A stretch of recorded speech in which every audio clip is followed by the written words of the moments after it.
Okay, all. So we are on this journey together of managing our homes, setting routines, um, putting systems in place that are going to help things run more smoothly. I could not think of a better place to start in this than the subject of parenting. Because I feel like when we bring our children in, then it's like the whole family unit works together for a common achievable goal, and it's a lot easier. I mean, one person shouldn't be doing 90% of the work in the house. So, parenting, that's where we're starting. Um, I talked a little bit about chores in my first video of how I have brought the 14-year-old, the 4-year-old, and the 2-year-old in on those. Um, 2-year-olds, they can dust, unload the dishwasher and put the dishes away with help, of course. Always, always, always with supervision. Um, Wipe down tables, counters, put dishes away.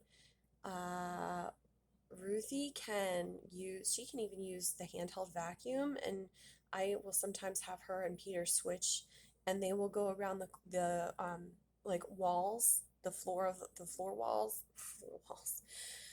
They'll vacuum like the edges of the room while I use the big vacuum and vacuum the carpet everywhere else. They can feed the dog. They can clean up their own toys. They can make their beds. They can sort laundry. There's really not much that um, Ruthie can't do that Peter does do. So a lot of times I have them tag team chores like that together.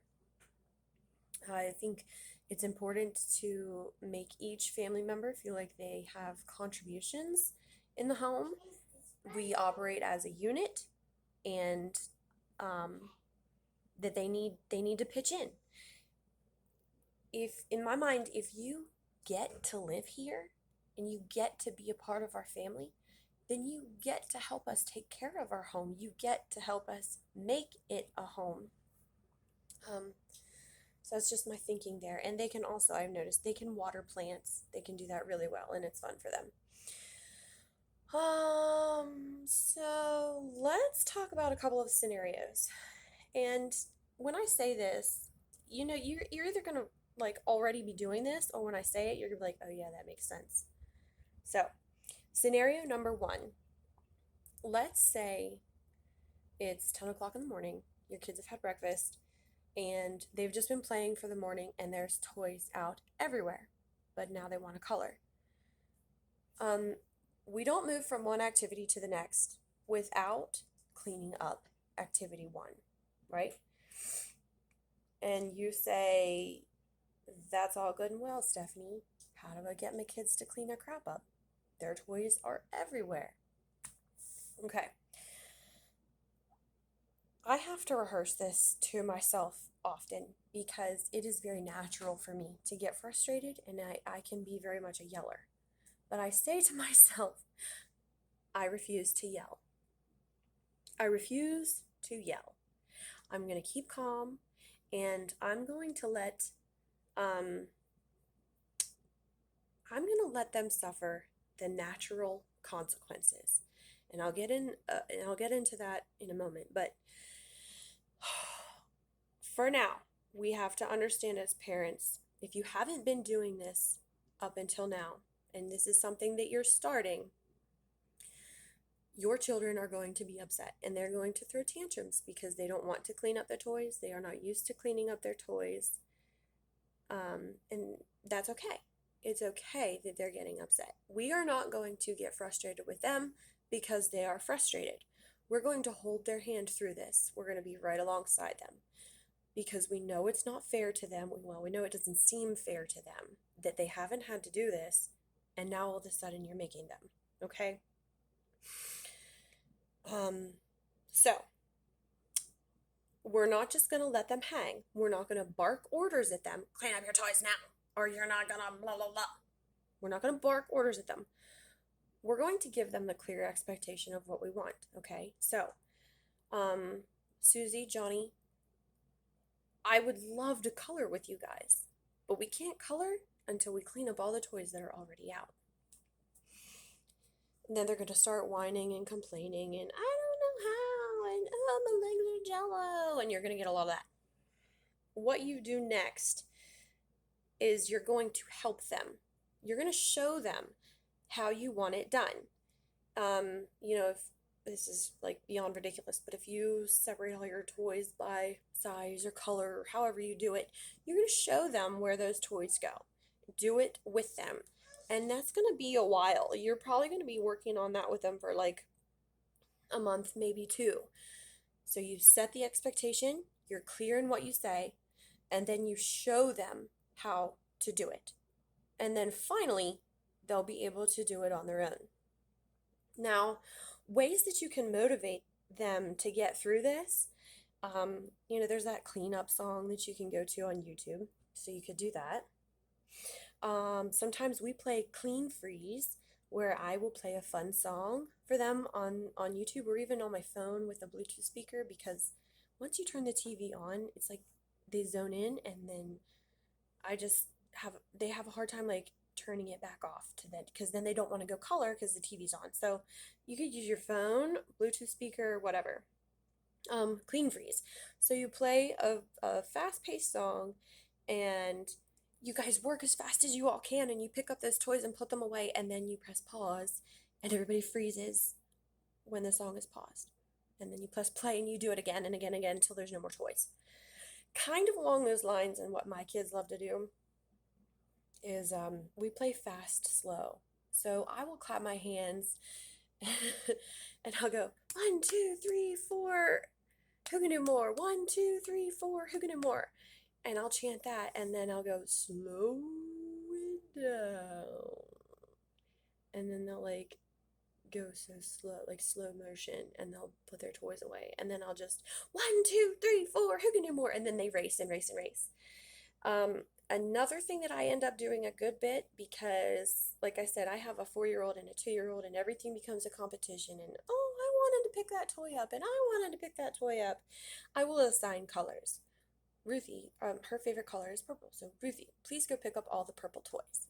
Peter, go pick up all the blue toys, and on, so forth and so forth.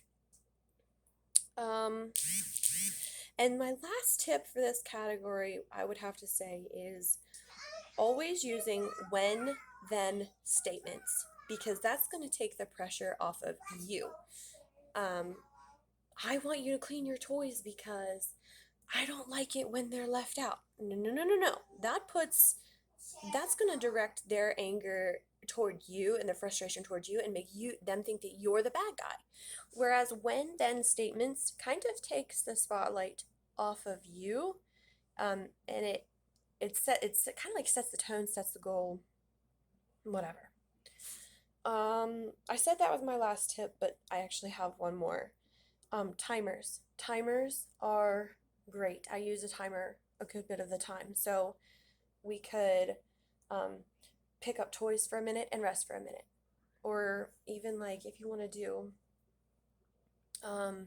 Peter, go pick up 5 toys. Ruthie, go pick up 5 toys. And then, 5 more, 3 more, 2 more. Or you could roll a die. I also have a die that I roll sometimes, and whatever it lands on, then Ruthie will put away that number of toys. And we'll do that until everything is picked up and put away. Natural consequences for teenagers. I have a 14-year-old. They're obviously going to look a little bit different, because they're not going to leave all their school books out and then be upset that you tell them they can't color. They don't want to color. They want what they want. They want screen time. That's like the hot thing for them. So I will withhold screen time until all of their schoolwork and all of their chores are done. I will go around and check. In the beginning, when we were doing this habit training, it was a lot. I would go around and check after every chore and check that it was up to standard.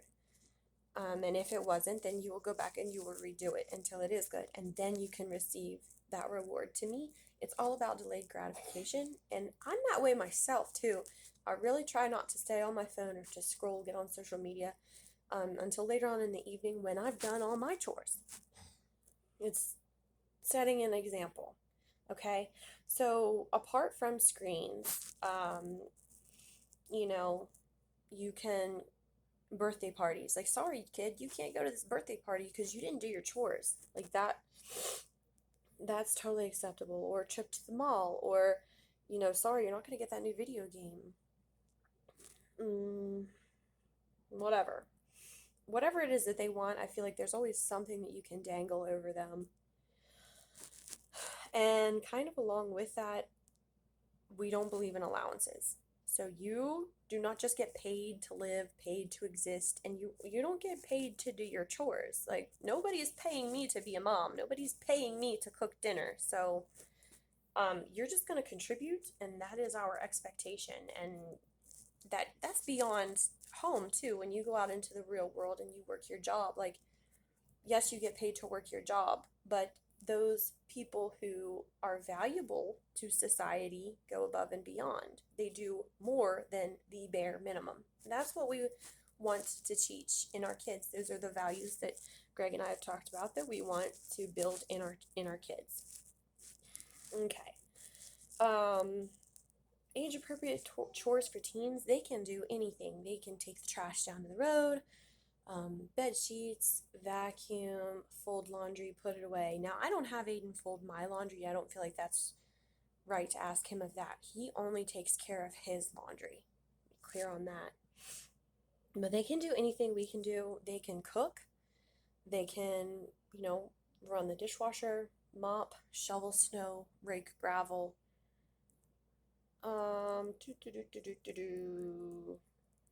Yeah, I think you get the point with that.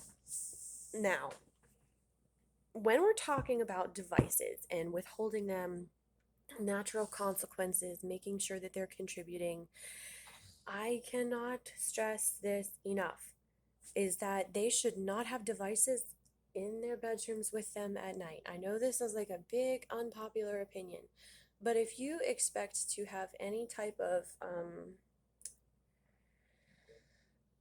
what's the word? It's not, I mean, I guess you could say it's control, but any type of structure in your home, and if you this does not work if you're not going to follow through with it. Okay, so if Aiden doesn't do his chores today and he doesn't have his phone all day, I'm not then going to give it to him when he can go into his bedroom at night and be up late on it, and be tired the next day and cranky, or neglect his schoolwork. Like, you're going to give your best effort, and you don't need to have devices at all. No video games. I don't believe in a TV in bedroom. Definitely no cell phone. If you live here and you are not my husband, you have zero right to privacy. I'm going to be, I'm not like checking your phone every day, but there are checks. They are random. I want all of your passwords. I want to know what you're downloading. Um, like, there is no right to privacy. I don't believe in that. You know, the prefrontal cortex and the hippocampus are the parts of the brain that um, that are like the decision making parts, and they're not developed until early adulthood. So I don't expect my 14-year-old to make wise decisions with his time, with what he's eating, with um, the devices that he's on. I don't expect him to make those wise decisions at first. He needs to be trained. And we don't just throw our kids to the wolves. We help train them. We help, you wouldn't let a toddler go out and drive a car, right? It's the same way with a teenager. We don't just buy them a phone and say, here you go, all access, anytime, your right to privacy. You do you, and you're a good kid, so you can have all these games that you want. Like, that's feel good parenting. That is not wise parenting. Okay. Um, Scenario number two, and this goes back to the little ones. Okay, and I'm talking about meals here. So if my kids don't eat their meals, they do not get snacks. And sometimes they wake up very hungry. Like they'll eat 4 waffles and 2 eggs for breakfast because they did not get a snack the night before, um, because they didn't eat their dinner. So you don't eat dinner, you don't get a snack. You don't get a snack, you're going to wake up starving for breakfast. That's just a lesson they need to learn. Ruthie is 2, and we start that around, I guess, 18 months. They learn. Um, Something I do, one moment, baby. Something I do to help get past the issues with meals, like the pickiness or I don't want this, is I will nominate a special helper of the day, and the special helper will maybe help me make lunch. They can spread peanut butter on bread and make their sandwiches. They can arrange food on the plates, like they can put the grapes on the plates or the string cheese. Um, they can set the table, and I will give them choices when applicable. So if you have a picky eater, well, little Johnny, do you want strawberries or do you want apples today? Giving them these choices, some kind of power over their day, eliminates the power struggles you see later on. And also to throw in with mealtime is they can clean up after themselves. We have like kid plates, kid cups, kid forks. No, it's like plastic crap. When the meal is over, they just can take it to the sink and throw it in themselves. Again, it's all about family effort. It's all about pitching in. We give them choice where we can, where it is applicable, and where it is wise. Like I said, I'm not making 3 different things for dinner. We all have one dinner, and if you don't like that, then like I said, you don't get a snack. So that's where I would start, is with parenting. And like I said, stay tuned. We've got more content coming. I'm not sure when. I might just put a pause on this for a few days and see what you all have to say and go from there. So thank you so much for joining me, and I hope you guys have a good evening.